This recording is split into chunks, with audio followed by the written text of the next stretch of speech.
बहुत समय पहले पशुपाल नगर के पास एक बड़ा हरा भरा जंगल था।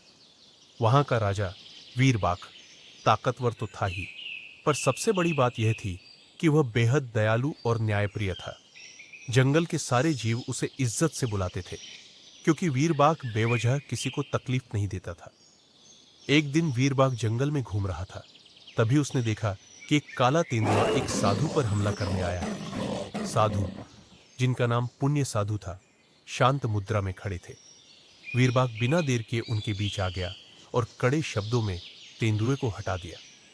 वीरबाग ने कहा, यह साधु तपस्वी है, इनको नुकसान पहुंचना पाप है, हट जाओ।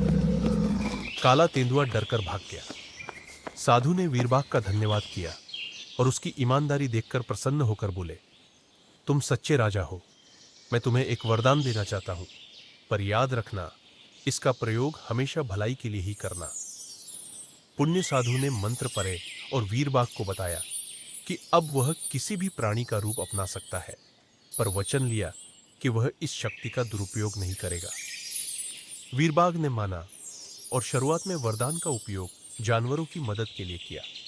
एक बार वह कुत्ता बनकर लोमड़ी को डराकर खरगोश की जान बचाता है, तो दूसरी बार पक्षी बनकर खोए हुए बच्चे का रास्ता बताता है। जंगल वाले खुश हुए। वीरबाग और भी प्रिय बन गया। पर धीरे धीरे वीरबाग के मन में लालच ने दस्तक दी। उसे लगा, यह शक्ति कितनी बड़ी है। बिना मेहनत के दूसरों के शिकार को झपट लेना, किसी का सम्मान छीन लेना, मजा है। एक दिन उसने एक बाघ को धोखा देकर उस बकरे का शिकार अपने नाम कर लिया। फिर उसने भेड़ों गायों के घरों में शरारतें की, पति पत्नी के रूप में आकर झगड़े करवा दिए। जंगल में नफरत और अविश्वास फैलने लगा। वरदान ने वीरबाग की सोच बदल दी थी। शक्ति ने उसे अभिमानी बना दिया। जब शिकायतें बढ़ी, जंगल के कई जानवर वीरबाग के पास गए। वीरबाग भीतर ही भीतर मुस्कुराता, पर उसने कुछ नहीं कहा। अब उसकी चालें और चालाकी बढ़ती गई।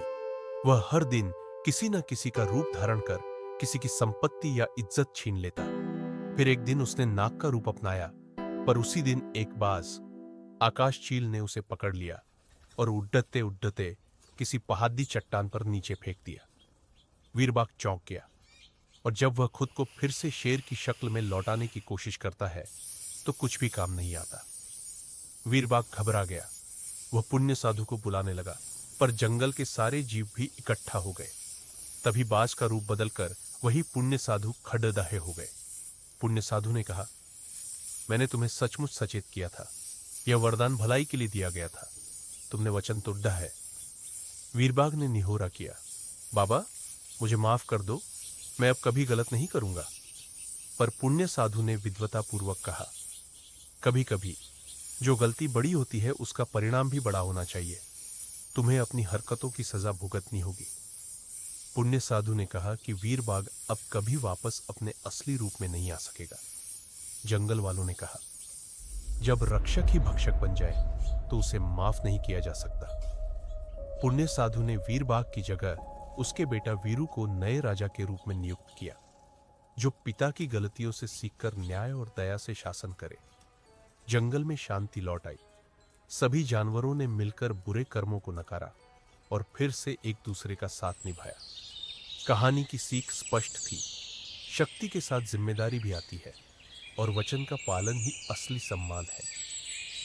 अगर आपको ये कहानी अच्छी लगी हो तो इसे लाइक करें, कमेंट में बताइए कि आप इस कहानी से क्या सीखते हैं, और ऐसे ही दिल को छू लेने वाली कहानियों के लिए हमारे चैनल को सब्सक्राइब करें। याद रखिए, छोटा सा कर्म भी बड़ा बदलाव ला सकता है।